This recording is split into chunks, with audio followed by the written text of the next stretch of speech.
저희 집 셋째를 낳고요. 저희 가정이 감당할 수 없는 어려움이 찾아왔습니다. 당시에 종교 이민으로 영주권 신청하고 있었는데 무슨 일인지 굉장히 딜레이가 되었어요. 저희는 뭐 그냥 변호사한테 의뢰를 하고 맡겨놨으니까 잊어먹고 있었습니다. 그런데 그 딜레이된 상황들 속에서 시간이 지나면서 제 가지고 있던 종교 비자가 만료가 된 겁니다. 그것을 제가 모르고 거의 6개월 가까이 시간이 흘렀습니다. 그래서 다급히 그 사실을 알게 되고 담당하던 변호사 이제 사무실에 전화를 했어요. 그랬더니 변호사 분은 이 응답이 없고 그 일하시는 직원을 통해서 저희가 이제 듣게 된 이야기는 목사님 죄송하지만 목사님 지금 신분이 불체자가 되었으니까 불법 체류자가 되었으니까 저희가 더 이상 해드릴 것이 없습니다. 한국에 나가셔야 됩니다. 이런 이야기를 들었습니다. 그리고 너무 황당하니까요. 그래서 변호사에게 계속 연락을 했는데 저희 전화를 받지 않습니다. 만나주지도 않았습니다. 찾아갈 때마다 변호사가 없어요. 한 번도 그 변호사를 만나본 적이 없습니다. 돈은 다 줬는데 안수 집사라 그랬는데 그분이 되게 막 속에서 화가 많이 났습니다. 저희 교회도 저희 가정도 지금 난리가 났죠. 그래서 급히 다른 변호사를 수소문해서 만나서 이제 상담을 했는데 역시 비관적이었습니다. 그래도 새롭게 안 사실은 그분이 그래요. 그래도 목사님 180일이라고 하는 그레이스 피리어드가 있습니다. 그래서 목사님 비자가 지금 만료가 됐지만 보니까 한 170일 지났으니까 열흘 남았습니다. 빨리 나가시면 혹시 블랙리스트 빨간 줄은 안 그어질 수 있습니다. 그런 이야기를 했습니다. 제가 교회도 그렇고 갑자기 내가 이 얘기를 들었는데 지금 당장 열흘 남았다 그러면 저는 어떻게 합니까? 어떻게 해요? 지금 어떻게 하면 좋습니까? 그렇게 물었는데 혹시 뭐 좋은 다른 뭐 이렇게 좀 구제할 방법이 없습니까? 이렇게 했더니 자기가 이제 변호사 생활하면서 이민 변호사로 하면서 이런 케이스로 다시 돌아온 사람은 솔직히 못 봤답니다. 한 번도 못 봤다. 그리고 미국에 남아 있어도 언제 그 법안이 해서 이렇게 구제가 될지는 모르겠다. 불법 체류자로 일단 사셔야 되는 것은 각오하셔야 할 것 같다. 이런 얘기를 들었습니다. 저와 제 아내는 목회자로서 이건 아니다. 기도하는 가운데 계속 마음에 부담이 되었고 한국에 가야 되겠다 이런 생각을 했습니다. 그냥 아예 들어가겠다 이런 마음이 아니라 들어가서 다시 비자를 신청해서 받아와서 한번 시도는 해야 되겠다. 뭐 아니면 하나님 뜻이 거기 있지 않으면 또 한국에서 사역을 하면 되지 않겠는가 이런 생각을 했지요. 그래서 한국에 갔어요. 모든 사람들이 반대했습니다.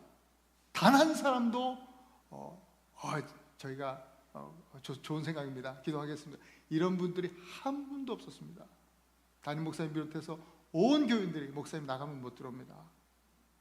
절대 나가시면 안 됩니다. 어떻게든 미국에서 이거를 해결해야 됩니다.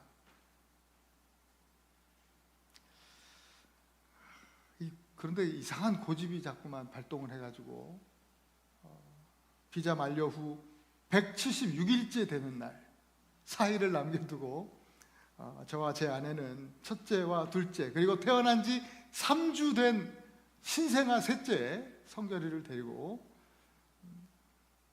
비행기를 탔습니다. 한국에 갔죠. 한국에 가서 예약을 해놓은 대로 영사관에 이제 비자 인터뷰를 하러 갔어요. 긴 줄이 이렇게 늘어져 있는데 줄 끝에 서서 기다리는데요. 점점 우리 순서가 되니까 막 심장 박동수가 담대한 마음으로 갔지만 그럼에도 불구하고 이 심장이 벌렁벌렁한 거예요. 긴장이 되더라고요. 그때 마침 전화가 걸려왔어요. 제가 섬기던 교회 청년부 회장이었어요. 목사님, 지금 우리 청년들 그리고 우리 중보기도 팀들 다 모였습니다. 기도하고 있습니다. 목사님 인터뷰하는 시간 내내 저희들 함께 기도하겠습니다. 힘내세요. 그러는 거예요. 그리고 끊었어요.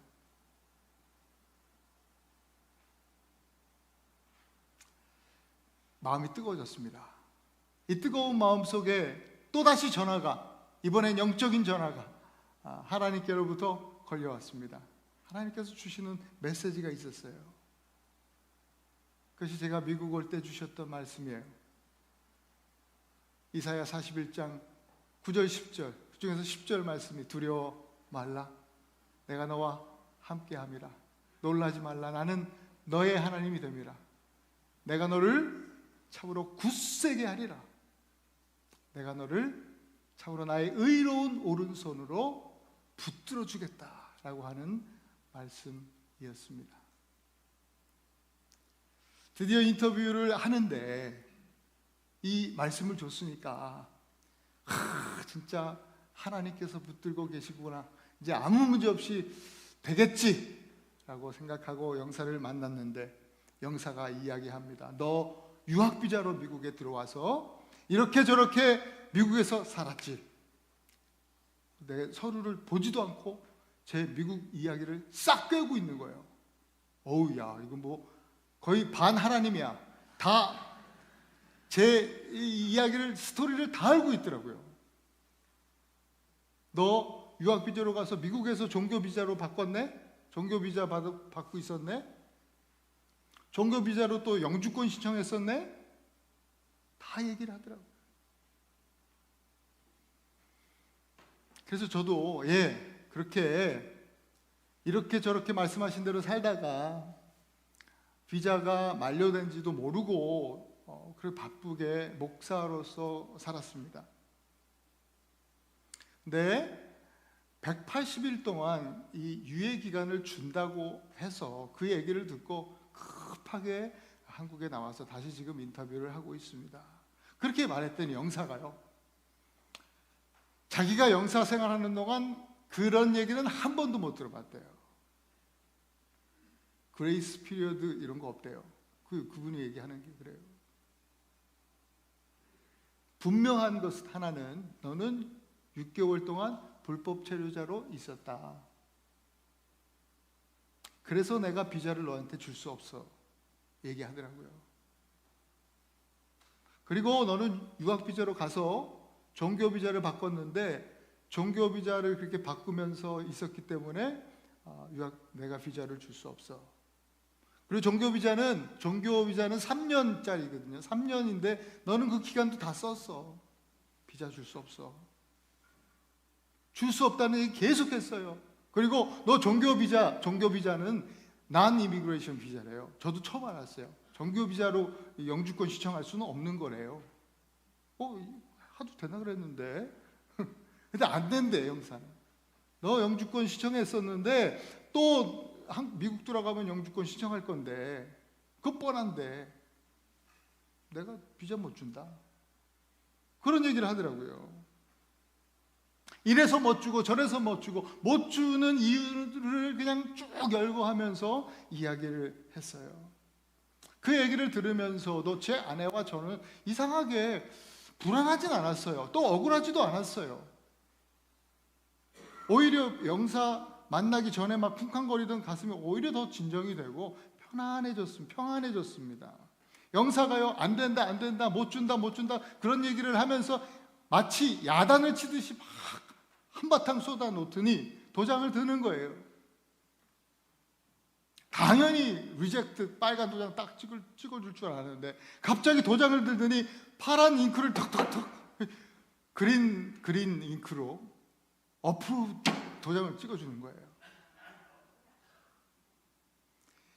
비자를 줄 수 없는 이유가 너한테는 가득 도저히 줄 수 없지만 그럼에도 불구하고 당신한테 비자를 드리겠습니다. 이러는 거예요.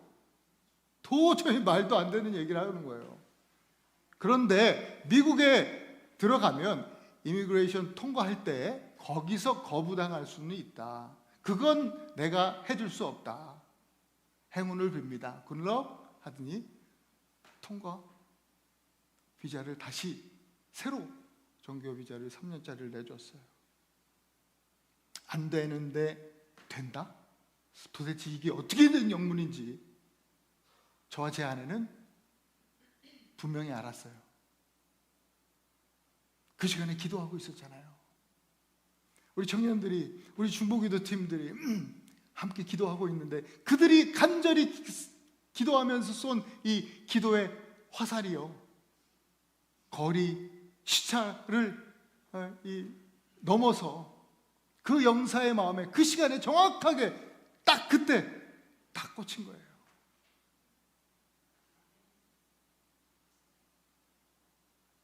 아마 저희는, 저희 아내랑 저는 거절당했어도 감사했을 거예요. 그러기로 이미 얘기하고 분명하게 기도하고 그렇게 들어갔기 때문에. 그런데 이 일을 통해서 깨달은 거 있어요. 하나님께서 계획하신 일들을 이루어 가실 때 일방적으로 당신께서 강권적으로 하지 않으시고, 많은 경우에 하나님께서 우리와 함께, 우리로 기도하게 하셔서 우리와 함께 일을 행하시는 것은요, 하나님 혼자 일을, 하나님 나라를 또 이루어 가시는 것이 아니라 정말 부족하지만, 연약하지만 우리와 합력하여 선을 이루신 하나님의 섭리예요. 기도를 통해서 또한 우리를 만나주시고 우리를 만져주시고 놀랍게 역사하시는 그 아름다운 하나님의 섭리를 깨닫게 하시는 그런 놀라운 우리 은혜를, 분명한 그 사실을 알게 된 것이죠. 오늘 만만의 하나님, 이 시리즈로 7주, 그 중에 두 번째 시간인데요, 오늘은 하나님께 아뢰라 라는 제목으로 기도 가운데 우리를 만나주시고 만져주시는 하나님에 대해서 같이 나누어 보려고 합니다. 성도들 가운데 많은 분들이, 목사님, 기도를 어떻게 해야 될지 모르겠습니다, 의외로 기도에 대해서 물어오시는 성도님들이 많습니다. 여러분, 기도는요 어렵지 않습니다. 그저 이렇게 이 친구랑 이야기하듯 하나님 앞에 이야기하면 됩니다. 오늘 본문에서 가르쳐 주시는 이 기도를 우리가 함께 좀 배우고 이 안에서 지혜를 얻기 원합니다. 첫째로, 기도할 때 이렇게 기도하라고 하셨습니다. 따라합시다. 아무것도 염려 말고 아뢰라. 한 번으로 아무것도 염려 말고 아뢰라. 아들랭크라는 사람, 그 사업하시는 분이 있는데 아주 아이디어가 좋은 사람이에요. 이분이요, 사업하면서 늘 염려와 근심과 걱정이 충만해요. 스트레스가 너무 많으니까, 야, 이거 4명에 못 살겠다, 이래가지고 어떻게 무슨 사업을 하나, 도저히, 야, 너 힘들어 못 살겠다, 못하겠다.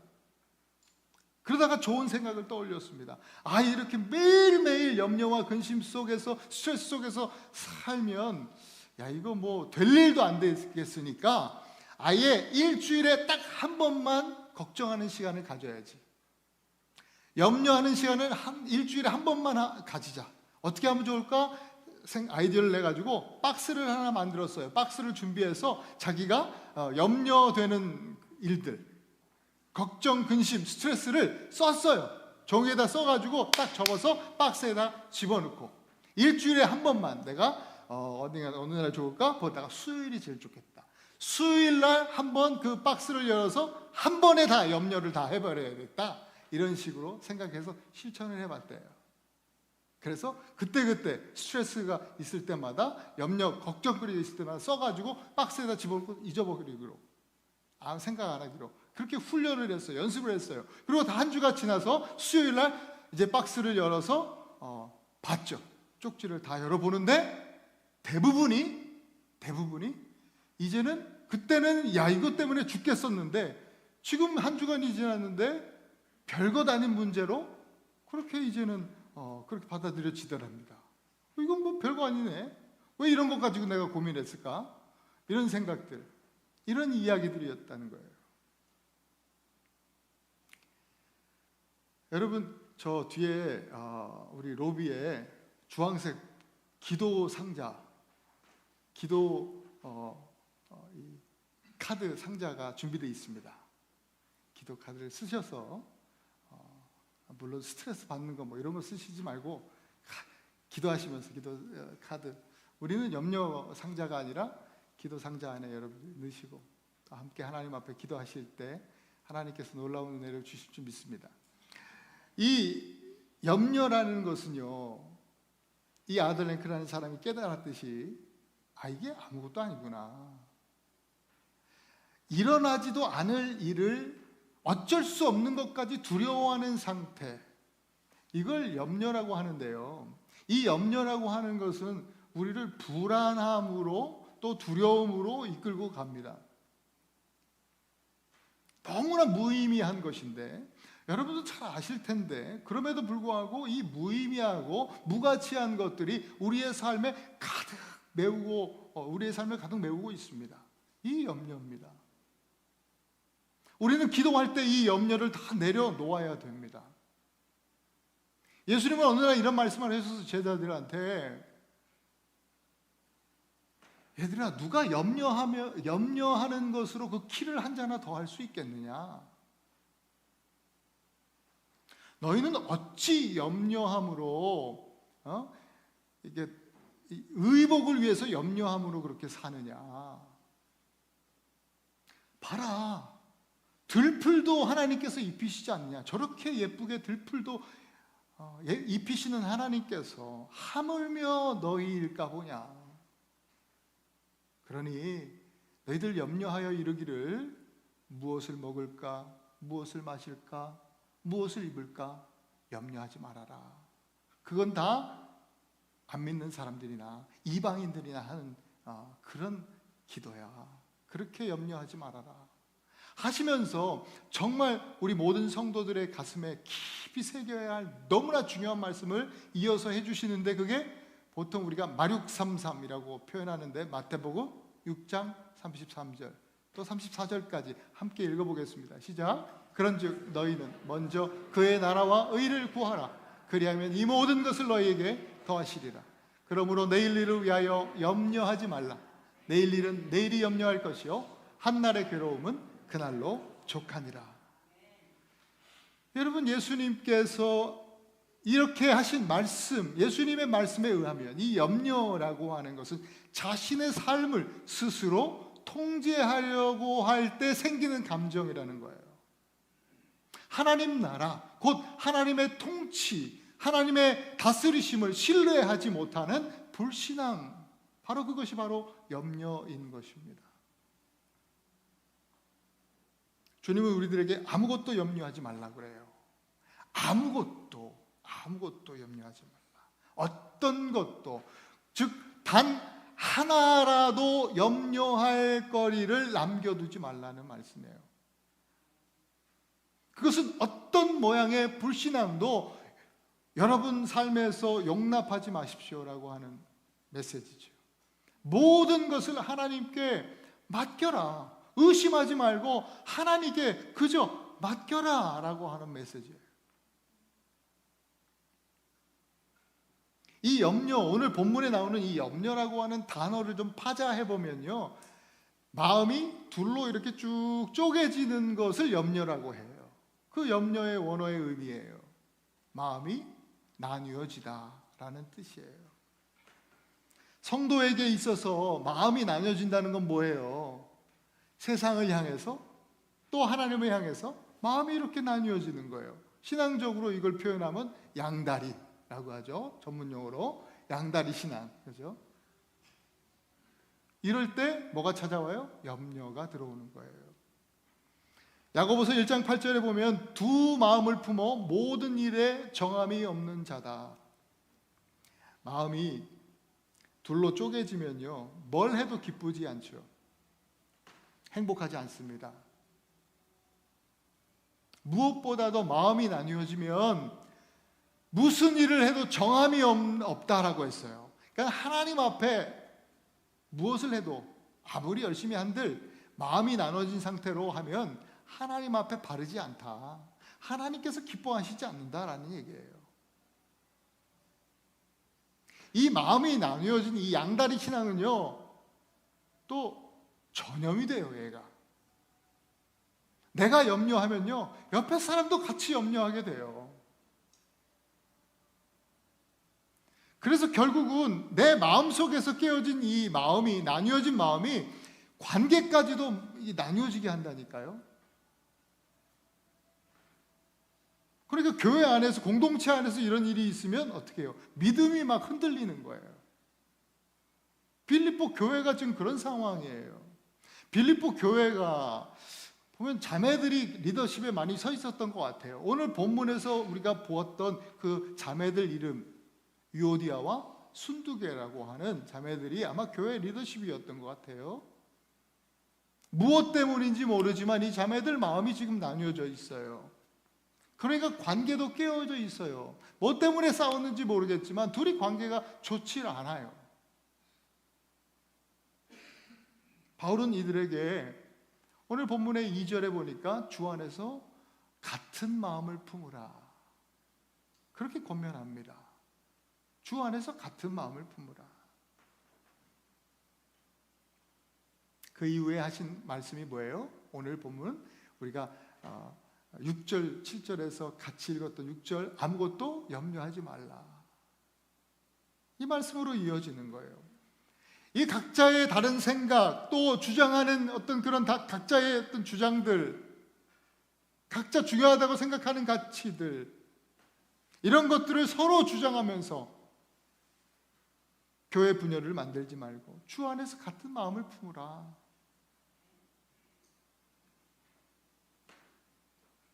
자매들이 아마 물었을 거예요, 바울에게.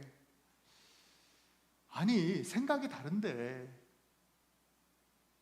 어떻게 같은 마음을 품습니까? 바울이 이미 이 빌립보서 2장에 이미 권면했던 말씀이 이와 같습니다.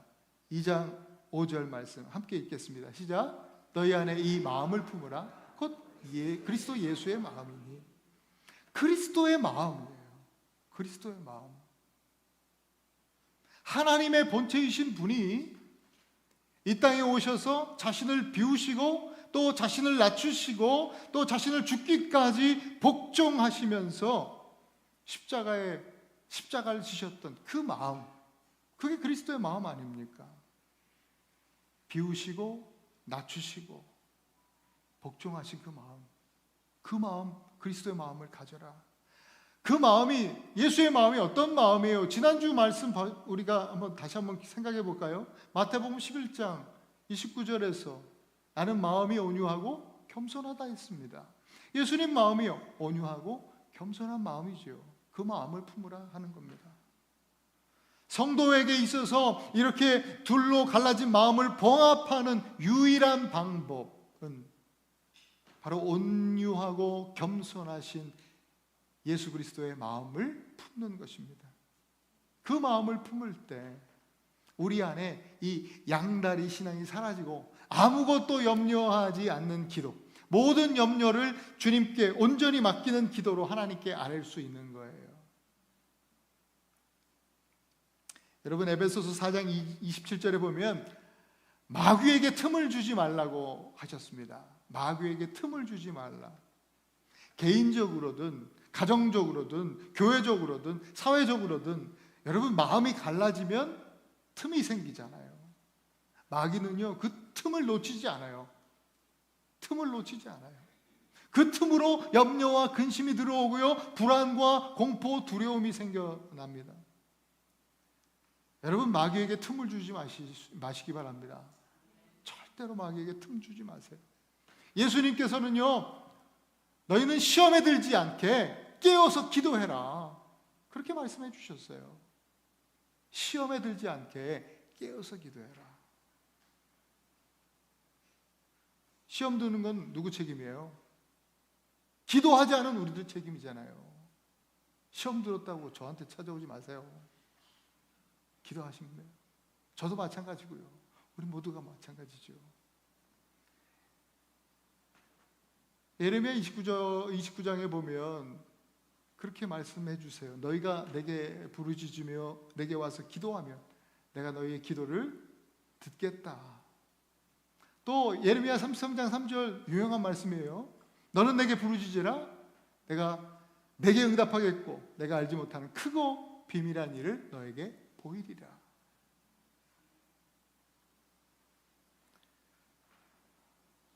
한번 따라합시다. 아무것도 염려하지 말라. 뭐예요? 하나님의 온전한 통치를 신뢰하는 말씀이에요. 한 번 더 따라합시다. 아무것도 염려하지 말라. 여러분, 둘로 나뉘어진 마음을 예수의 마음으로 봉합하라는 거예요. 아무것도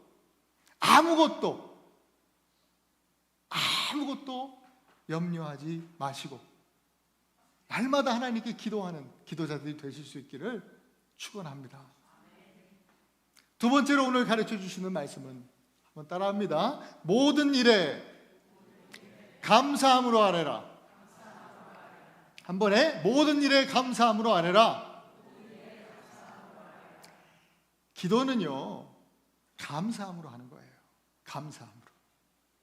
어떤 일에 대한 감사가 아니라 모든 일입니다. 모든 일. 사람들은 보통 원하고 바라는 응답이 있으면 감사하고, 그렇지 않으면 시험 들었다고 합니다. 원망합니다. 결과에 따른 감사의 생활입니다. 여러분, 그건 성도의 삶이 아니에요. 결과로 하는 감사는 참된 감사가 아니죠. 여러분, 감사의 어원은요, 카라라고 하는 단어인데 이건 기쁨이라고 하는 말입니다. 기쁨. 빌립보서를 봤잖아요. 빌립보서의 별명이 혹시 뭔지 아십니까? 기쁨의 서신입니다. 기쁨의 서신. 빌립보서를 보면 여러분 장마다 절마다 반복되는 메시지, 기뻐하라. 내가 다시 말하노니 기뻐하라. 계속해서 우리에게 기뻐하라고 말씀해 주십니다. 이 기쁨, 카라에서 카리스라는 단어가 나오는데, 이 카리스는 많이 들어보셨죠? 은혜라고 하는 말입니다. 은혜. 여러분, 기뻐하고 또 기뻐할 때 우리에게 은혜가 임하는 거예요. 또 카리스마 하면, 카리스마 뭐예요? 선물이라는 뜻입니다. 하나님께서 주신 카리스마가 저와 여러분들에게는 있습니다. 할렐루야. 카리소마이라고 하는 또 그런 단어도 있는데 다 카라에서 왔죠. 이거는 카리소마이 그러면 용서하다, 또 이 탕감받다, 뭐 이런 뜻입니다. 하나님께서 그 아들 독생자를 이 땅에 보내주셔서 예수님께서 십자가를 지심으로 우리의 죄를 어떻게 해주셨어요? 탕감해 주셨습니다. 카리스마입니다. 이것을 믿는 사람이 뭘 받아요? 구원을 받습니다. 믿음으로 구원받는 겁니다. 이것은 우리 노력에 대한 대가, 결과가 아니라 하나님의 선물입니다. 카리스, 선물입니다. 이게 은혜죠. 카리스, 은혜죠. 이 은혜를 받은 우리는 기쁨이 넘쳐나는 거예요. 우리 배에서 생수의 강이 넘쳐나듯이 기쁨이 넘쳐나는 거예요. 기뻐하면 은혜가 넘치고, 그 은혜로 우리는 하나님의 그 놀라운 또 선물을 받고, 또 죄사함을 받고, 또 다시 기뻐하고, 구원의 감격 속에서 계속해서 이것이 선순환되어지는 것이죠. 진짜 감사는 어떤 일에 대한 감사가 아니라 뭐예요? 하나님께서 주신 은혜로 인한 감사합니다. 은혜 주신 하나님께 대한 감사합니다. 성도는요, 우리 찬양하잖아요. 당연한 것 하나도 없다. 모든 것이 다 하나님의 뭐다? 은혜다 고백하는 사람들, 우리 바로 성도들입니다. 이 모든 것에는 여러분, 내가 원하는 결과만 있는 것이 아니잖아요. 모든 것이 은혜다라고 했을 때 내가 원하는 결과만 있는 것이 아니고, 기쁨도 있지만 슬픔도 있습니다. 아픔도 있습니다. 어려움도 있습니다. 향기나는 꽃과 또 맛있는 열매만 있는 것이 아니라 우리를 상처나게 하고 아프게 하는 가시도 있습니다. 그 모든 것이 놀라운 하나님의 섭리 안에서 은혜입니다. 할렐루야. 우리는 그렇게 믿음으로 고백합니다. 그래서 모든 일에 감사할 수 있습니다.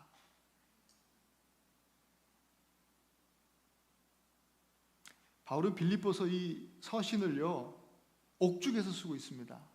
자유의 몸이 아닙니다. 갇힌 상태입니다. 기뻐할 일이 없습니다. 감사할 일이 없습니다. 그런데도 불구하고 바울은 빌립보 성도들에게 기뻐해라, 감사해라, 염려하지 말아라 말씀해 주시는 거예요.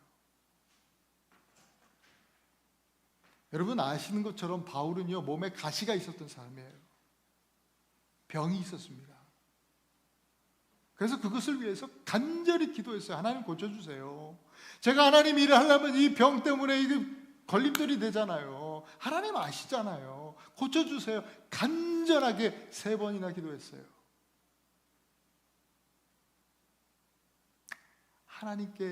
하나님께로부터 응답이 왔어요. 응답이 뭐예요? 바울아, 네 은혜가 너에게 족하다.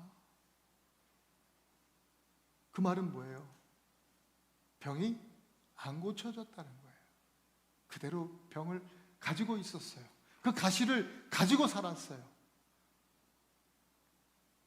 그 삶의 열매가 아닌, 향기나는 영광스러운 꽃이 아닌 가시를 가지고, 그 가시도 하나님 앞에 나의 감사의 이유라고, 영광이라고, 하나님 감사합니다, 그렇게 고백하면서 나 되는 것이 하나님의 은혜입니다.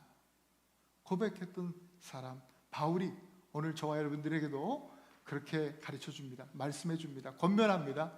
모든 것에 감사함으로 아뢰십시오. 헬라어 유라는 단어는 특별합니다.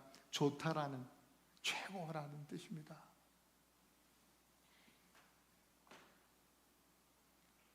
우리 쉽게 말하면 짱이다, 대박, 이런 뜻으로 이해할 수 있겠습니다.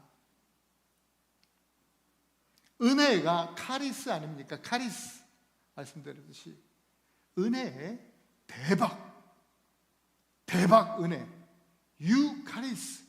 그럼 뭐겠어요? 그게 바로 감사입니다. 최고 좋은 은혜가 뭐예요? 감사입니다.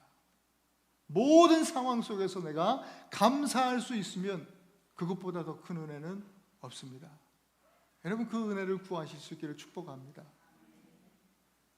골로새 4장 2절 보니까 기도를 계속하고 기도함에 감사함으로 깨어있어라 그랬습니다. 감사함으로 기도하면서 깨어있어라. 데살로니가전서 5장 16절부터 18절 우리가 잘 아는 말씀이죠. 함께 한번 읽어봅시다. 시작. 항상 기뻐하라, 쉬지 말고 기도하라, 범사에 감사하라, 이것이 그리스도 예수 안에서 너희를 향하신 하나님의 뜻이니라. 여러분 하나님은 당신이 하신 일들에 대해서, 이루신 일들에 대해서 우리로 하여금 감사의 표시, 사례를 받으시려고 일을 하시는 것이 아닙니다. 우리한테 감사한금 뜯어내시려고 우리에게 역사해 주시는 것이 절대로 아닙니다. 하나님의 뜻은 뭐예요? 저와 여러분들에게 모든 일에 대해서 가장 좋은 은혜를 주시기 위함이에요. 그게 뭐예요? 대박 은혜, 유카리스, 감사죠. 그 대박 은혜를 매일매일 누리고 사는 것, 그것이 하나님의 뜻입니다. 여러분들 삶에 날마다 감사가 넘쳐나는 삶, 그것이 하나님의 우리를 향하신 뜻인 것입니다. 그래서 오늘도 모든 일에, 어떤 일이 아니라 모든 일에 감사하라고 우리에게 말씀해 주시는 거예요. 사랑하는 우리 하나님교회 가족 여러분, 제가 설교 준비하면서 마무리를 하면서 예전에 보았던 그 전쟁 영화가 생각이 어렴풋이 났습니다. 지휘관이 막 치열한 전장 속에서 반드시 지켜내야 할 그 고지를 지키기 위해서 아군 우리 부하 군인들한테 막 치열한 전투 현장 속에서 소리를 칩니다. 절대로 물러서지 마라. 저 고지를 지켜야 된다. 각자의 자리를 지키고 고지를 사수하라. 이런 얘기입니다. 빌립보는요, 여러분, 빌립보라는 도시가 특별합니다. 당시에 퇴역 군인들이, 군대도 있었고요, 또 군인들이 많이 모여 살던 도시가 빌립보였습니다. 아마 유오디아와 순두의 남편들이 군인들이었을 수도 있겠다는 생각이 듭니다.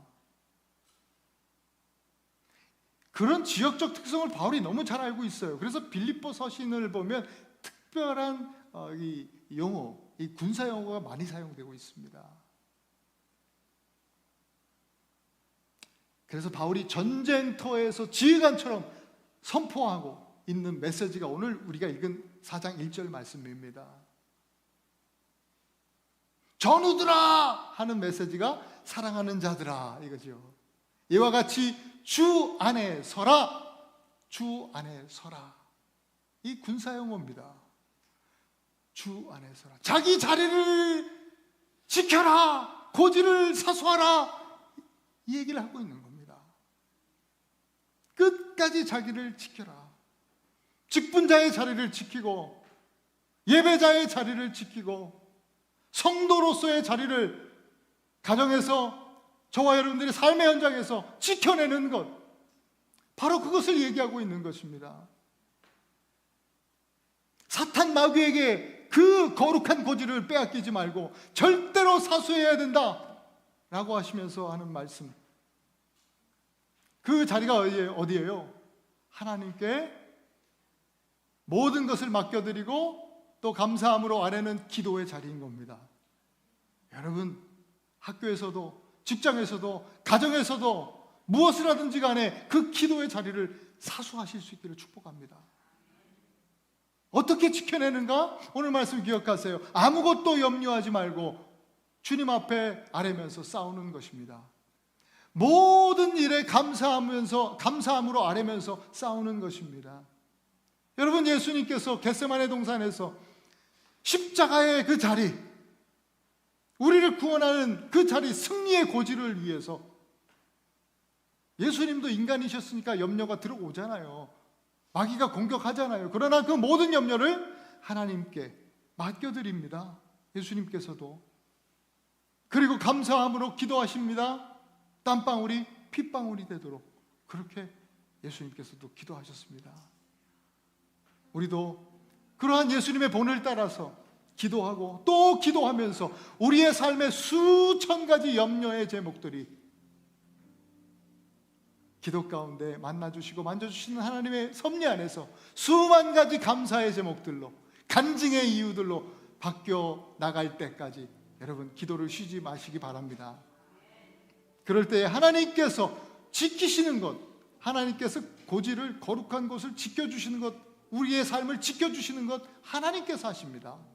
우리가 그걸 지켜내려고 힘쓰지 마세요. 우리는 그저 기도할 뿐입니다. 하나님께서 하십니다. 오늘 그 약속이 7절 말씀입니다. 다시 한번 읽어보겠습니다. 시작. 그리하면 모든 지각에 뛰어난 하나님의 평강이 그리스도 예수 안에서 너희 마음과 생각을 지키시리라. 할렐루야.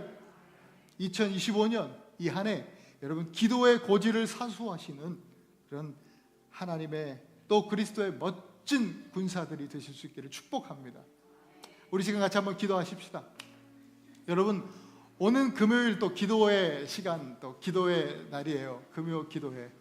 또 여러분, 기도 상자도 마련돼 있어요. 기도할 수 없는 이유는 없어요. 아니, 못하게 마귀가 막는다고 해도 우리는 기도할 수 있어요. 하나님께서 우리가 기도할 때 도우세요. 성령께서 우리의 간구하는을 도와주신다고 약속하셨어요.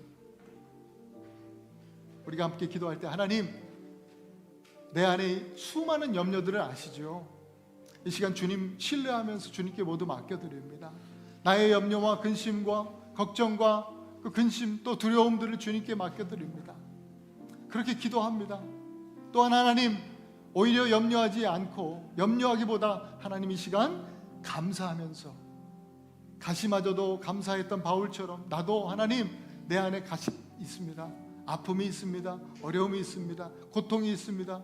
주님 아시잖아요. 그러나 하나님, 이 또한 주님 앞에 감사로 올려드립니다. 주님이 내 죄를 탕감해 주셨고 나는 주님의 자녀 됐기 때문에 그 은혜로 인한 감사입니다. 하나님 앞에 오늘 이렇게 기도해 보십시오. 하나님께서 여러분들을 지켜주실 것입니다. 한 주간 2025년 한 해, 아니 여러분 남은 모든 인생을 하나님께서 지켜주실 줄 믿습니다.